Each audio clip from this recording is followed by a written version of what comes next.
The 1964 Ford Thunderbolt, one of the baddest, all-business-looking factory-built race cars that ever terrorized racetracks and streets alike. The Thunderbolt still looks incredibly powerful, like it was fed a steady diet of horsepower steroids and high-octane fuel. It emerged from Ford's race stable ready to dominate the NHRA Super Stock class and defeat any street racers foolish enough to challenge it.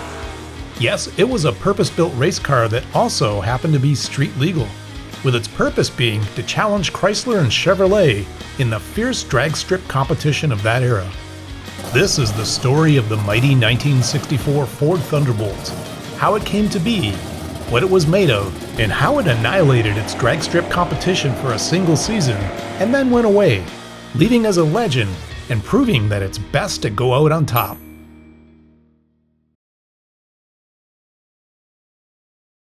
In the early 1960s, Chevrolet and Chrysler had racked up some very impressive victories on the drag strip.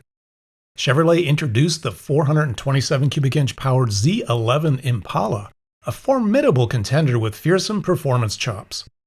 Chrysler responded with the 426 cubic inch Max Wedge engine, which was available in models like the Plymouth Savoy and Dodge 330.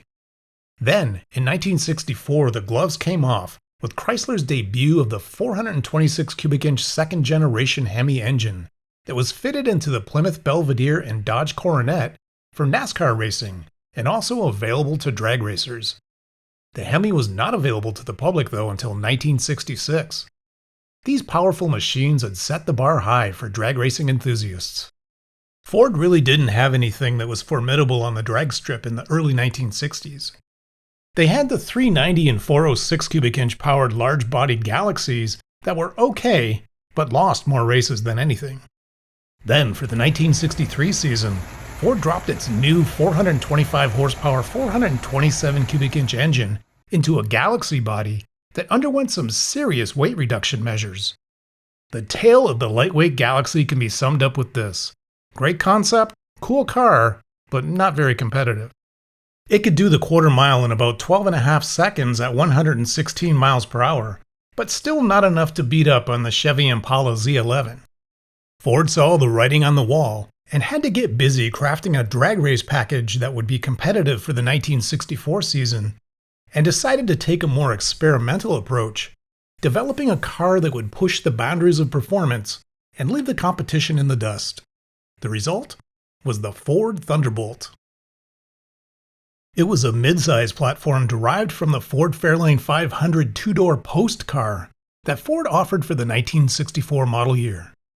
In order to go fast, Ford realized that the solution was two-pronged: combine a potent powertrain with a stripped-down, lightweight car. They definitely achieved that with the resulting car, weighing in at only 3,000 pounds without fuel, actually below the Super Stock minimum required weight of 3,200 pounds. To bump the weight up and meet the requirement, it was raced with a full tank of fuel. How they got to that weight from the Fairlane with the 289 engine weighing in at around 3,400 pounds was an exercise in addition of lightness. They removed lots of extraneous equipment and components that were completely unnecessary for racing. Things like the heater, radio, carpeting, and lots more. Next, they looked at all the stamped steel body panels and exterior components that needed to be there, but could be replaced with fiberglass material instead. That included the hood with the iconic teardrop-shaped bulge, the fenders, door skins, and a bunch more. They even went so far as to render the steel front bumper in fiberglass at first, but ended up switching over to aluminum versions to comply with Chrysler's whining to change NHRA rules regarding bumpers. Ford wasn't messing around with its engine choice either. Gone was the 200 horsepower 289 cubic inch engine that was available on dealer lots for the public. No, the Thunderbolt engine had to be special and beastly. It would have to be the 427 cubic inch engine that debuted in 1963, conservatively rated at 425 horsepower, and hardened against the race duty abuse that it was sure to receive. These included a forged steel crankshaft and connecting rods, and several others. Delivering all that sweet atomized fuel and air to the bang chambers below was that glorious aluminum high-rise intake manifold atop which sat two 4-barrel 600 CFM Holley carburetors. That's why the teardrop-shaped hood was necessary. The induction system was a ducted ram air type, where the air was sucked into the carburetors through the inboard front headlight openings. The actual power rating of the package was in excess of 500 horsepower, with the red line arriving at a sporty 7,000 RPM at a 12.7:1 compression ratio. And it's all sound and fury when it's winding through the gears as it rockets down the quarter mile. All that performance came in a big package. To stuff the 427 into the Fairlane body that was never intended to accommodate it, some of the shock tower sheet metal had to be cut away to clear the valve covers, and special custom fabricated headers were created that routed around the front of the suspension.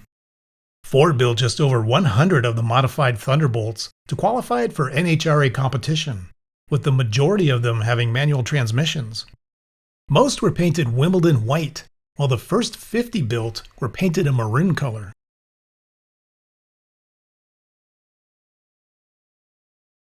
Well, that's all well and good, but did the Thunderbolt actually vanquish its rivals on the drag strip as intended?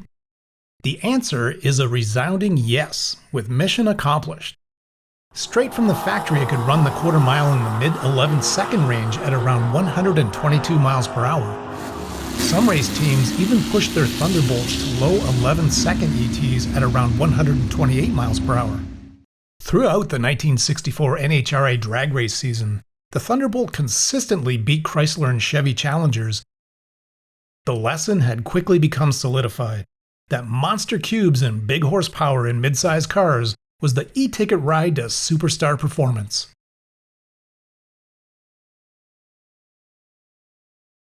The Thunderbolt was a single-season, one-hit wonder that went away after 1964. The NHRA changed its rules and increased the quantity of cars needed to be built for homologation purposes by tenfold, from 50 to 500. This was to stop manufacturers from building lightweight specialty cars specifically for racing purposes in the Super Stock class that the public couldn't readily purchase. The NHRA also knew that manufacturers built their special lightweight cars at a loss, and that there was no business case to build 500 cars at a loss. Besides, did anyone really want to see a 1965 Ford Fairlane turned into a Thunderbolt? That thing was hideous. The 427 engine did live on, and found its way into other high-performance production cars, like the 1966 through 67 R-Code Ford Fairlanes and Mercury Comets, and the 1968 Mercury Cougar GTEs, among others. The Ford Thunderbolt remains a legendary muscle car and stands as a testament to the raw power and engineering prowess of the American muscle car era.